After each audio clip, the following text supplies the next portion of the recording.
আরজি কর সহ রাজ্যের বেশিরভাগ সরকারি হাসপাতালে আজও কর্মবিরতি জারি রয়েছে।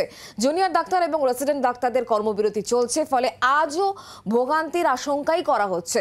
অধ্যক্ষ সন্দীপ ঘোষের পদত্যাগের পরও আন্দোলনে আজ এতটুকু কমেনি আরজি কর মেডিকেল কলেজ ও হাসপাতালে। সোমবার দুপুরে সাংবাদিক বৈঠকে 8 দফা দাবির কথা বলেছিলেন আন্দোলনকারীরা। দাবি পূরণ না হওয়া পর্যন্ত তাদের এই লাগাতার কর্মবিরতি চলবে। অয়ন ঘোষাল এই মুহূর্তে আমাদের সঙ্গে রয়েছেন। অয়ন, কর্মবিরতি চলছে, দাবি দেওয়া রয়েছে, বিচার চাওয়া, এই স্লোগানকে সামনে রেখেও এই কর্মবিরতি চলছে, কিন্তু এর ফলে রোগী ভোগান্তির ছবিও আমরা দেখতে পাচ্ছি। একটু জানতে চাইবো আজকে সকাল সকাল হাসপাতালের ছবিটা ঠিক কিরকম রয়েছে।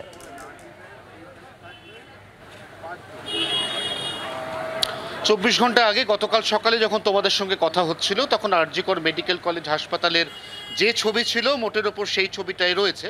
একইভাবে গেটে রীতিমতো পরিচয়পত্র খতিয়ে দেখেই হাসপাতাল চত্বরে প্রবেশের অনুমতি দেওয়া হচ্ছে।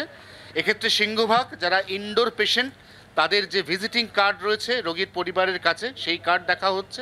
অথবা যদি এরকম কোনো পরিষেবা হয়, যেমন MRI, CT scan, chemotherapy, radiotherapy অথবা ডায়ালিসিস, তাহলে সেক্ষেত্রে প্রি শিডিউল, অর্থাৎ সেই কাগজ যে কাগজে আজকের তারিখ লেখা রয়েছে, অর্থাৎ আজকেই সেই দিন ধার্য হয়েছে এই সমস্ত পরীক্ষা নিরীক্ষার, সেই কাগজগুলি দেখে তবেই ভেতরে যাওয়ার ছাড়পত্র দেওয়া হয়েছে।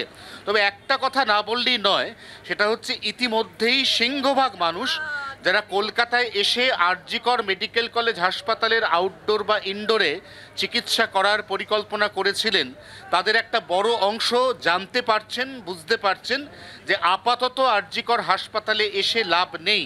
অতএব আজকে গতকালের তুলনায় আরজি কর হাসপাতালে রোগীর বা তার পরিজনের সংখ্যা লক্ষণীয়ভাবে কম।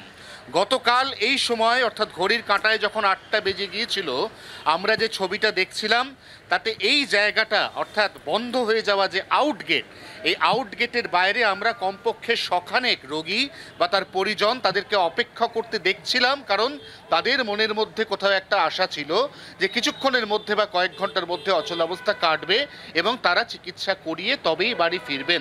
আজকে সেই ছবিটা অনেকটা আলাদা। এমার্জেন্সির সামনে কার্যত খাঁ খাঁ করছে, যেখানে গতকাল এই সময় অন্ততপক্ষে 100 থেকে 105 মানুষের ভিড় ছিল। অতএব এই খবর যত বেশি ছড়িয়েছে যে আরজি কর হাসপাতালে চিকিৎসকরা, অর্থাৎ PGT, junior doctors, resident doctors এবং ইন্টার্ন তারা কর্মবিরতিতে গেছেন, ততই কিন্তু মানুষের কাছে সেই খবরটা ছড়িয়ে পড়ার পরে হাসপাতালে আসা মানুষের সংখ্যা লক্ষণীয়ভাবে কমেছে।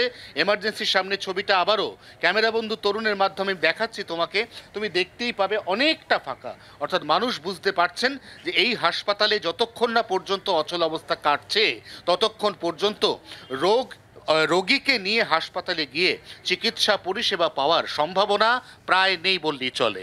ধন্যবাদ। অয়ন ঘোষাল আমাদের প্রতিনিধির সঙ্গে ছিলেন। আপনারা দেখছেন হাসপাতালের ছবি। আরজি করে এসে পরিষেবা না পাওয়ার ছবি আমরা গতকাল দেখেছিলাম, এবং আজকে দেখা যাচ্ছে এই সকালের দিকে ভিড় অনেকটাই কম রোগীদের। বাংলার আওয়াজ, বাঙালির আবেগ, জি 24 ঘন্টা।